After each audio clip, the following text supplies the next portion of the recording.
एक नई नवेली दुल्हन के लिए ये बहुत बड़ी चीज़ थी कि उसका हस्बैंड सरहद पर है।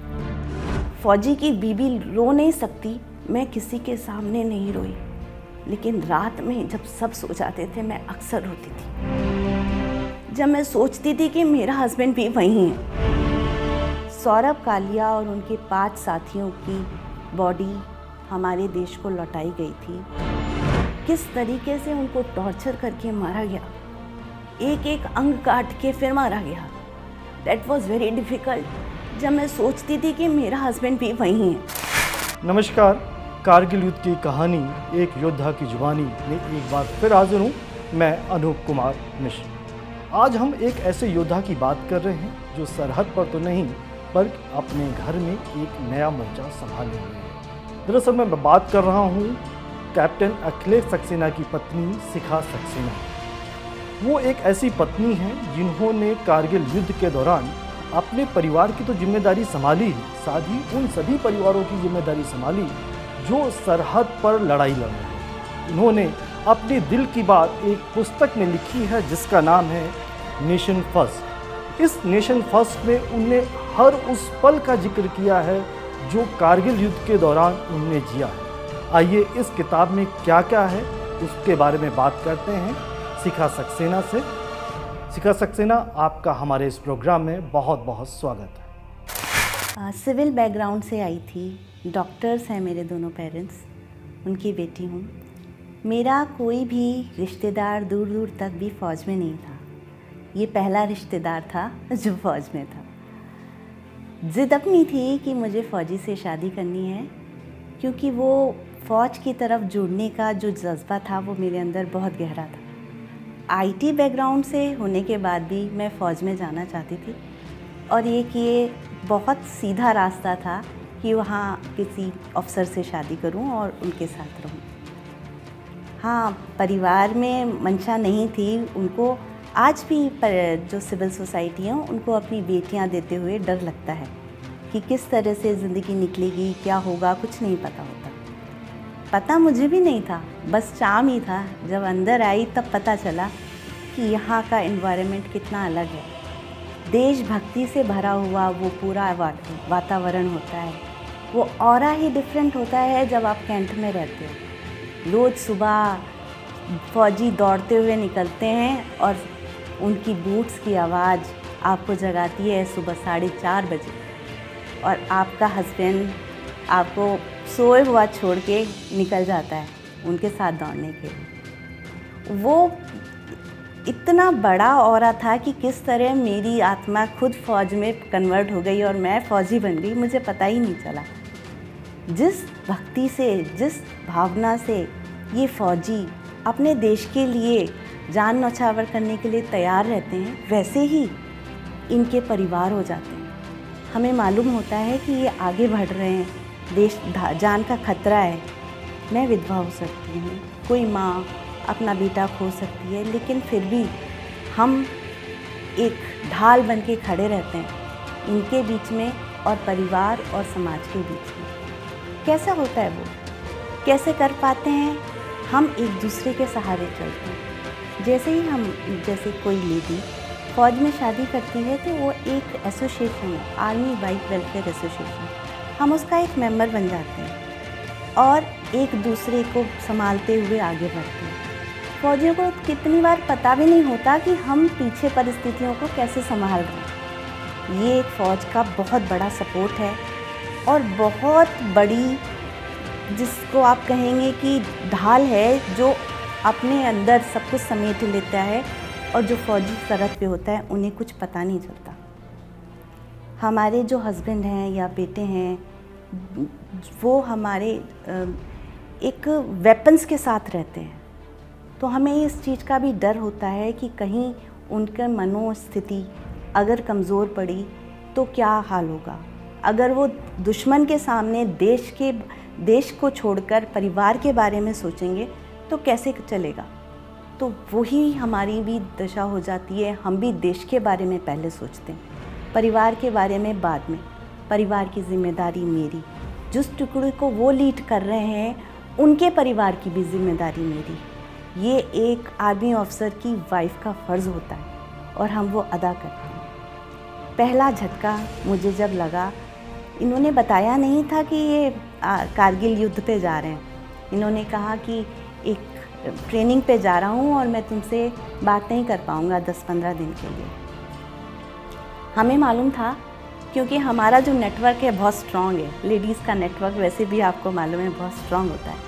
तो मुझे मालूम था कि ये जा रहे हैं आगे, लेकिन मैं उनको ये जता नहीं सकती थी कि मुझे पता है, क्योंकि उनका मनोस्थिति मैं मजबूत बनाना चाहती थी, कमज़ोर नहीं बनाना चाहती थी। 2 महीने पहले शादी होने के बाद उनका जाना, मैं समझ सकती हूँ कि वो भी असमंजस में होंगे कि इसके साथ क्या होगा, कैसे रहेगी अगर मैं नहीं लौटा तो। और वही मनोस्थिति मेरी भी थी कि अगर ये नहीं लौटे तो मेरा क्या होगा। समाज बहुत डिफरेंट था। आज 25 साल बाद हम बहुत ही ब्रॉड माइंड से सोचते हैं, लेकिन पहले बड़े कंजर्वेटिव सोसाइटीज़ होती थी। एक नई नवीली दुल्हन के लिए ये बहुत बड़ी चीज़ थी कि उसका हस्बैंड सरहद पर है। जब पहला शॉक लगा था वो था 10th of जून। 9th जून को सौरभ कालिया और उनके 5 साथियों की बॉडी हमारे देश को लौटाई गई थी, जो कि 14 मई को कैप्चर हुए थे। और 10th जून को उसकी बड़ी बड़ी हेडलाइंस न्यूज़पेपर में थी। उस हेडलाइंस को पढ़ने के बाद मैं अपने आप को रोक नहीं पाई और मेरी आँखों से वो धाराएं बही थी। किस तरीके से उनको टॉर्चर करके मारा गया, एक एक अंग काट के फिर मारा गया। That was very difficult. जब मैं सोचती थी कि मेरा हस्बैंड भी वहीं है, ये मेरी रूह को हिलाने वाली चीज़ थी। लेकिन जब मुझे पता चला, वो हेडलाइन सभी ने पढ़ी, मेरी माँ ने भी पढ़ी होंगी। उसी समय मेरी माँ को स्ट्रोक लगा और वो हॉस्पिटल में एडमिट हो गई। तब मेरी समझ में आया कि मेरा रोल क्या है। सिर्फ एक मैं पत्नी नहीं थी उस समय, मैं एक बेटी भी थी, एक बहू भी थी। मुझे हर एक मोर्चे को संभालना था और ये चीज़ ध्यान रखनी थी कि यहाँ जो कुछ हो रहा है वो मेरे हस्बैंड तक नहीं पहुँचना चाहिए, क्योंकि वो जहाँ लड़ रहा है उसको दूसरा मौका नहीं मिलेगा। दिल में किसी तरह से अपने अंदर से वो एहसास जगाया कि कुछ नहीं होगा, सब कुछ सही होगा। अपने अंदर की पॉजिटिविटी, अपने अंदर का साहस कहीं से जुटा के लेके आई थी मैं। और साथ दिया था मेरी आदमी, जो साथ में लेडीज़ थी, उन लोगों ने दिखाया कि किस तरह से खड़ा रहना है आपको। और मैं खड़ी रही। मैं किसी के सामने नहीं रोई, लेकिन रात में जब सब सो जाते थे मैं अक्सर रोती थी, सोचती थी कि कैसे आएगा। अब ऐसी स्थिति में आप ऐसे लोगों को देखते हो, ऐसी चीज़ों को देखते हो। जब आप हेल्पलेस होते हो तो आप अपनी श्रद्धा को देखते हो, अपनी पूजा को देखते हो। कहीं से बस पॉजिटिविटी बनाए रखना है कि कुछ नहीं होगा, सब ठीक होगा, वो वापस आएगा। इस ही धारणा से, इसी प्रेरणा से, इसी प्रार्थना से हर रोज़, हर पल, हर रात गुजरती थी। और किसी तरह ये इतनी गंदी और क्रूअल लड़ाई बंद हो जाए, ये प्रार्थना मैं करती थी।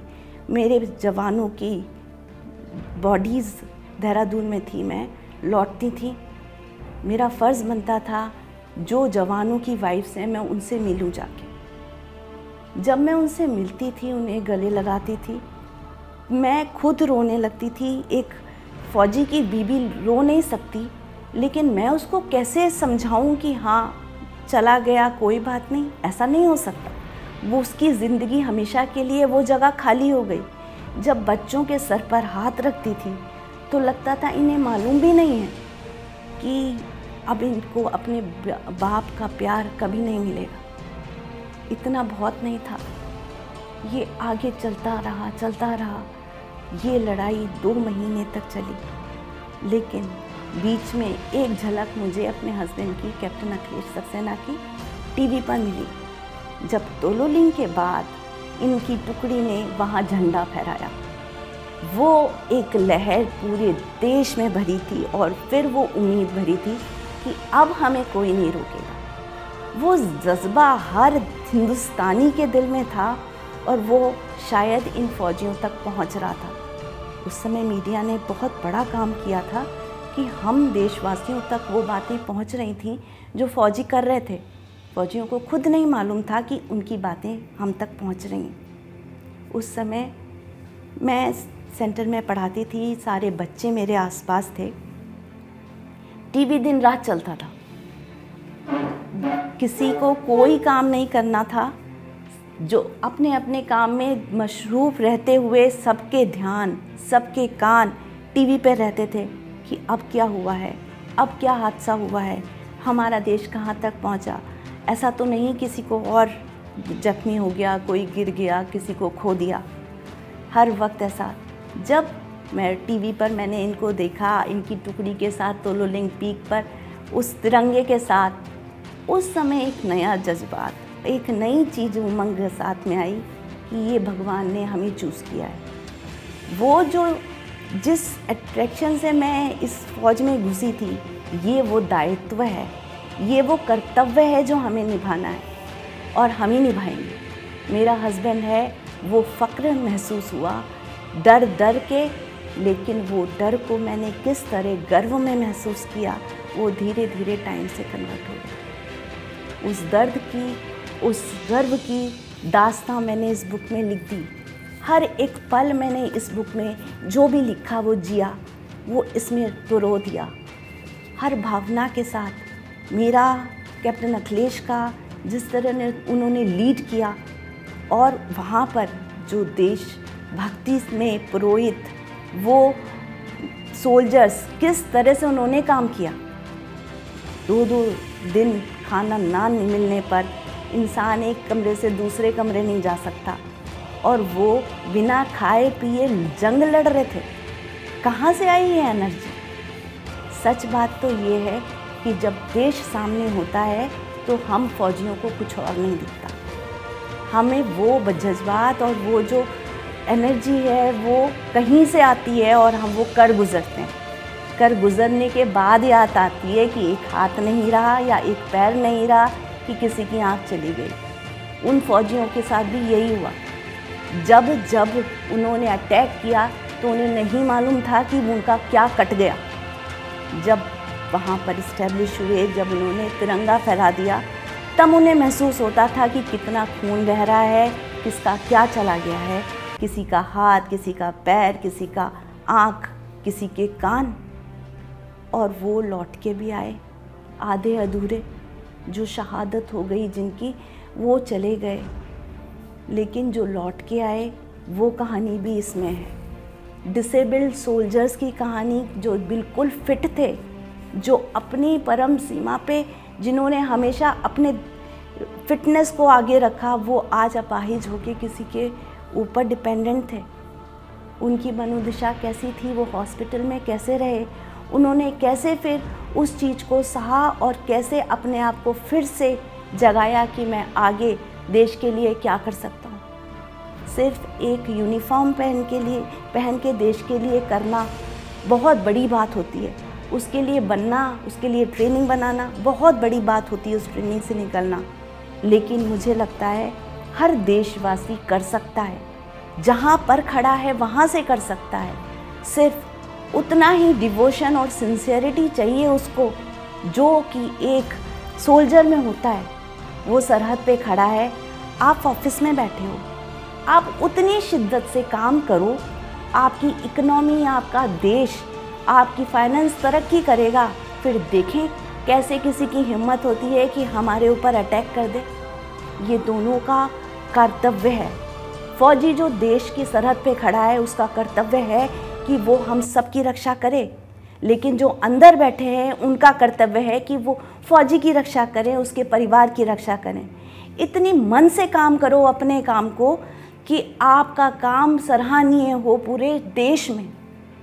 यही इसका उद्देश्य है। Nation first. हम आर्मी वाइफ्स को कोई ट्रेनिंग नहीं मिलती, फिर भी हम ये जीते हैं, सहते हैं और निखर के आते हैं, क्योंकि हम देश को सबसे ऊपर रखते हैं। हमारे देश का हर युवक अगर ऐसा कर पाए तो सोचिए मंजर क्या होगा।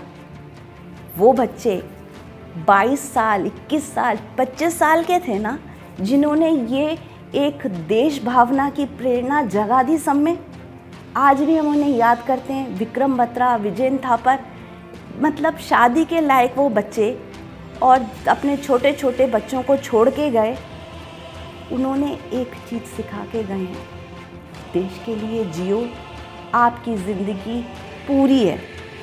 आप लंबी जियोगे कोई कुछ नहीं फ़र्क पड़ता, आप छोटा जियो लेकिन गहरा जियो। मैं यही कहना चाहूँगी, और इसी मोटिवेशन के साथ, इसी प्रेरणा के साथ मैं सबको बोलती हूँ कि हर इंसान, हर देशवासी एक सिपाही है, अगर वो चाहे तो। जिस देश, जिस फील्ड में भी है, वहाँ पे करो, अपनी उतनी शिद्दत से करो जितनी शिद्दत से वो फौजी करता है। बस इतनी ही। शिखा की बातें सुनने के बाद अब मेरे पास तो कोई शब्द नहीं बचा। आप समझ ही चुके होंगे एक पत्नी किस तरीके से घर में खुद को संभालती है जब उसका पति सरहद में जंग लड़ रहा है। अभी के लिए सिर्फ इतना ही। मुझे दीजिए इजाज़त। नमस्कार।